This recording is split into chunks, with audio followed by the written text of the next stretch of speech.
జగన్మోహన్ రెడ్డి పంచిన జేరి జగన్మోహన్ రెడ్డి అవినీతి అక్రమాలకు సహకరించిన ఏ ఒక్కరూ బాగుపడినట్లు చరిత్రలోనే లేదు. దానికి గతంలో జగన్మోహన్ రెడ్డి అవినీతి అక్రమాస్తుల కేసులో ఇరుక్కుపోయినటువంటి ఐఏఎస్ ఐపీఎస్ అధికారుల గురించి మాట్లాడుకోవచ్చు. మొన్న ఇటీవల కదాంబరి విషయంలో కానివ్వండి, లేదా ఇతర విషయాల్లో కానివ్వండి సస్పెండ్ అయిన పోలీసు అధికారులు కానివ్వండి, లేదా అరెస్టుకు సిద్ధమైనటువంటి వాసుదేవరెడ్డి కానివ్వండి, ఇప్పుడు మొన్న అరెస్ట్ అయినటువంటి వెంకటరెడ్డి కానివ్వండి, వీళ్ళందరూ ఒక ఉదాహరణ. అయితే తాజాగా ఆంధ్రప్రదేశ్లో జరిగినటువంటి అతి భారీ స్కాముల్లో రెండు ప్రధానమైనవి. ఒకటి ఇసుక గనులకు సంబంధించి, రెండోది లిక్కర్కు సంబంధించి. లిక్కర్కు సంబంధించి వాసుదేవరెడ్డి ఆల్రెడీ సిఐడి విచారణ సాగుతుంది.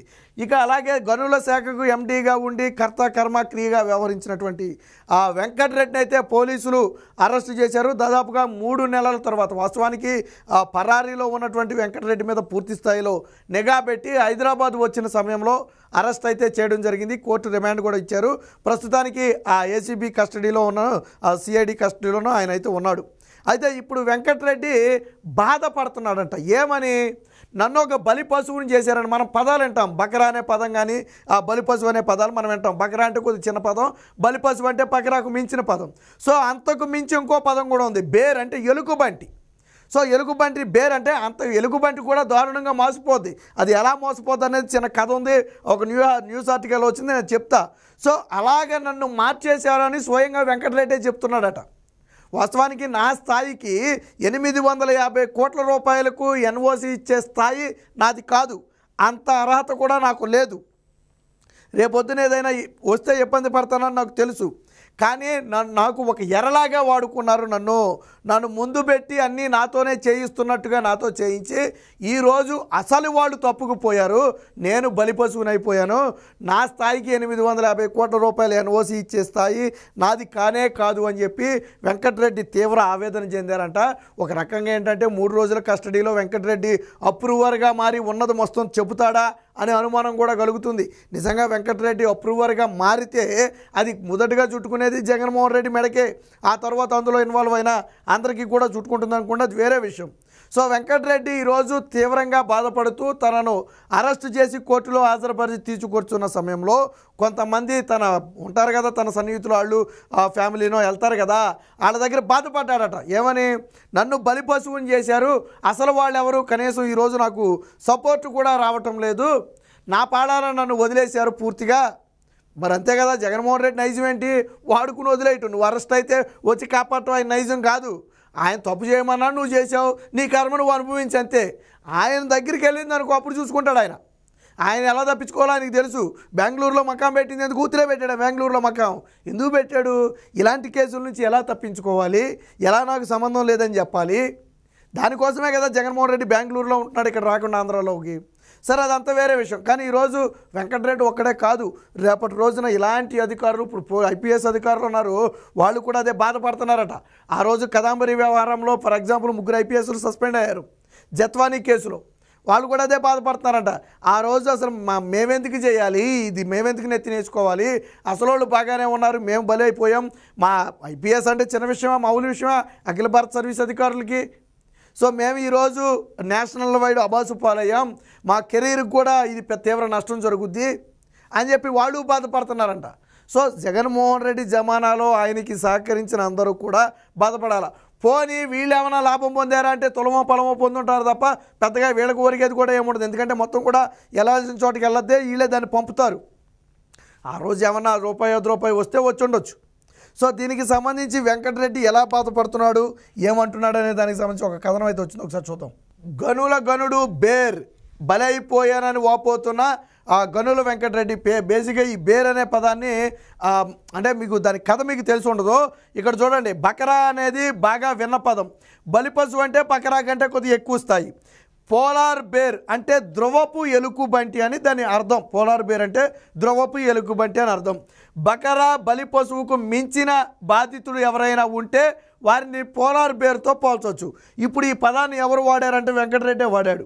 ఈ బేర్ అనే పదాన్ని ఎవరు వాడారు అంటే వెంకటరెడ్డే వాడాడు. ఇది ఎవరో చెప్పిన మాట కాదు. ఏసీబీ అరెస్టు చేసినటువంటి గనుడు వెంకటరెడ్డి ఇప్పుడు ఇలా వాపోతున్నారట. వైసీపీ పెద్దలు తనను పోలార్ బేర్లా మార్చేశారని ఎరవేసి వాడుకున్నారని చెప్పి ఆక్రోశిస్తున్నాడట. సో ఏంటి ఈ పోలార్ బేర్ అంటే ఒకటి చూడండి, ఇక్కడ ధ్రువపు ఎలుగుబంటికి రక్తం అంటే ఇష్టం. ఎస్కిమోలు అంటే తెలుసు కదా మనకి, మంచు మీద అది బళ్ళు వేసుకునేది వెళ్తుంటారు వాళ్ళు, అంటే వేటాడేవాళ్ళు ఒక రకంగా. సో ఎస్కిమోలకి ఏంటంటే ధ్రువపు ఎలుగుబంటి అంటే ఇష్టం. ఎలుగుబంటికి ఏమో రక్తం ఇష్టం, ఎస్కిమోలకేమో ధ్రువపు ఎలుగుబంటి అంటే ఇష్టం. అందుకు 350 నుంచి 400 కిలోల బరువు ఉండేటువంటి ఈ జీవిని, కిలోల టన్నుల బరువు ఉండే ఆ జీవిని వేటాడటం అంత సులభం కాదు. అందుకే వేటగాళ్ళు ఏం చేస్తారంటే రక్తం పూసిన పదునైన కత్తులను వెళ్ళే దారిలో ఏర్పాటు చేస్తారు. ఎలుగుబంటికి రక్తం కోసం కత్తిని నాకుతాయి, దాంతో నాలిక తెగి నెత్తిని దార కడుతుంది, తన నెత్తురు తానే జుర్రుకుంటూ చివరికి సొమ్మసిల్లి పడిపోతుంది. సో వేశారు. ఎర అంటే చూడండి ఎలా వేశారంటే ఎలుగుబంటిని పట్టడం కోసం, దానికి రక్తం అంటే ఇష్టమని తెలుసు, అందుకని ఏం చేశారు, పదునైన కత్తులకు రక్తం రాసి అక్కడ పెడితే ఎలుగుబంటి ఏం చేద్దంటే ఆ రక్తాన్ని నాకడానికి వస్తుంది. నాకినప్పుడు ఆ పదునైన కత్తులతో ఏమవుతుంది, ఎలుగుబంటి నాలిక తెగిపోద్ది. తెగినప్పుడు ఏమవుద్ది, రక్తం కారిపోతుంటుంది. ఎలుగుబంటి ఏం చేద్దంటే తన రక్తాన్ని తానే జురుకుంటుంటుందట. కారేది తన రక్తం అని కూడా తెలియదేమో, రక్తం కనబడితే ఏమవుద్ది, ఎలుగుబంటి జుర్రేస్తుంది. అలా జురుకుంటూ చివరికి ఏమవుద్ది, రక్తం కారిపోయి సొమ్మసిల్లి పడిపోద్ది. అప్పుడు ఈ ఎస్కిమోలు వెళ్ళి దాన్ని ఈజీగా పట్టుకుని తీసుకొస్తారు. సో ఇదొక పక్కాగా ప్రీప్లానెడ్ వ్యవహారం అట. ఎస్కిమోలు సులువుగా దాన్ని సంహరిస్తారు. తనను కూడా అచ్చం ఇలాగే బలి పశువుని చేశారని ఇప్పుడు వెంకటరెడ్డి ఆక్రోశిస్తున్నట్లుగా సమాచారం.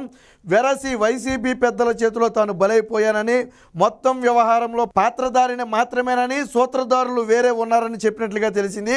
పై వాళ్ళు చెప్పకుండానే 850 కోట్లకు ఎన్ఓసీ ఇచ్చే స్థాయి తనకుందా అని చెప్పి తన ఎదుటి ఉన్న వారిని తానే ప్రశ్నించినట్లుగా కూడా తెలుస్తుంది.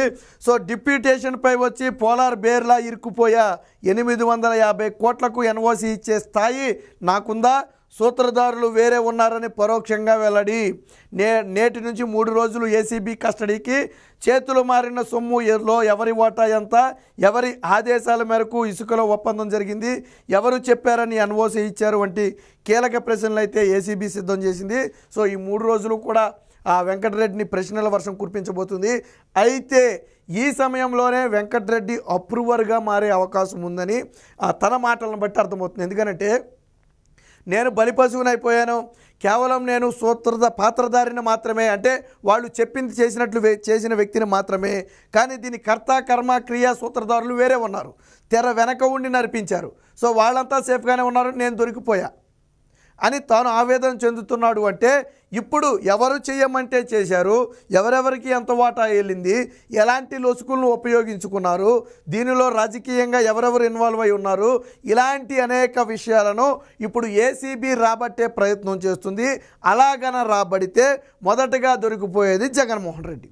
ఎందుకనంటే తెర వెనక ఎంతమంది ఉన్నా పెద్ద తలకాయ జగన్మోహన్ రెడ్డి తలకాయ. ఎందుకంటే ఇదేమీ 1 కోటి 1/2 కోటి వ్యవహారం కాదు, వేల కోట్ల వ్యవహారం. మొత్తం కూడా తాడేపల్లి ప్యాలెస్కు చేరింది అనేది ప్రధాన ఆరోపణ. మీకు గుర్తుందో లేదో, చంద్రబాబు గారు కూడా ఎన్నికలకు కొద్ది రోజుల ముందు, ఆయన అరెస్ట్ అవ్వడానికి కొద్ది రోజుల ముందు 40,000 కోట్ల రూపాయలు ఇసుకలో స్కామ్ జరిగిందని చెప్పి ఆరోపణలు కూడా చేశారు. సరే, అంత జరిగిందా లేదా అనేది ఇప్పుడు అధికారులు తేల్చాలి, అది వేరే విషయం.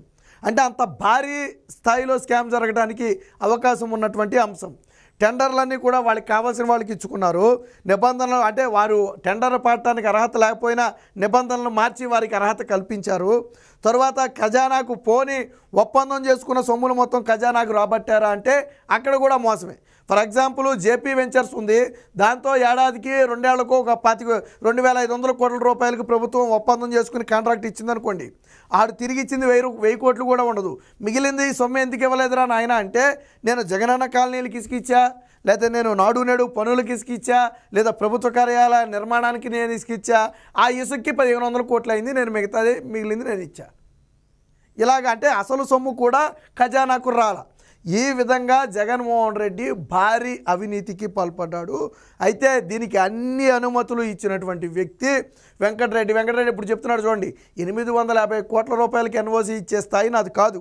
అది ఎంత పెద్ద ఇదో నాకు తెలుసు. అదేమో 5 కోట్లు 10 కోట్లు 20 కోట్లు 100 కోట్లు కూడా కాదు, 850 కోట్ల రూపాయలు. కానీ నాతో బలవంతంగా ఇప్పించారు, తెర వెనక సూత్రధారులు పాత్రధారిగా ఉన్న నాతో ఈ పనులు చేయించారు. ఆ రోజు కన్ను మిన్ను తెలవకుండా నేను ఇష్టం వచ్చినట్టు వ్యవహరిస్తే ఈరోజు ఎవరి ధర ఆడు చూసుకుంటే నేను బలిపశువుని అయిపోయానని చెప్పి వెంకటరెడ్డి తీవ్ర మనోవేదన చెందుతున్నాడు. ఒక రకంగా తనను కావాలనే ఇందులో ఇరికించారని చెప్పి వెంకటరెడ్డి బాధపడుతున్నట్టు తెలుస్తుంది. సో నేను ఒక కోస్ట్ గార్డ్ అధికారిని, సొంత శాఖలో నాకు చాలా మంచి పేరు ఉంది, కానీ జగన్ ప్రభుత్వంలోకి వచ్చి పోలార్ బేర్లా బలైపోయానని గనుల వెంకటరెడ్డి కొంతమంది అధికారుల ముందు వాపోయారు. జగన్ హయాంలో జరిగిన అతి భారీ కుంభకోణాల్లో ఒకటైన ఇసుక స్కామ్లో ఇరుక్కుపోయానని, దానికి కర్త కర్మ మాత్రం తాను కాదని ఆయన మొత్తం మొత్తుకున్నారు. గనుల వెంకటరెడ్డిని గత నెల 26న హైదరాబాద్ శివారులోని ఒక రిసార్ట్లో అధికారులు అరెస్ట్ చేసి విజయవాడకు తీసుకొచ్చిన సంగతి మనందరికీ తెలిసిందే. ప్రస్తుతానికి ఏసీబీ కస్టడీకి 3 రోజులకైతే కోర్టు ఇచ్చింది. సరే, ఆయన ఏం చెప్తాడనేది అదంతా వేరే విషయం అనుకోండి.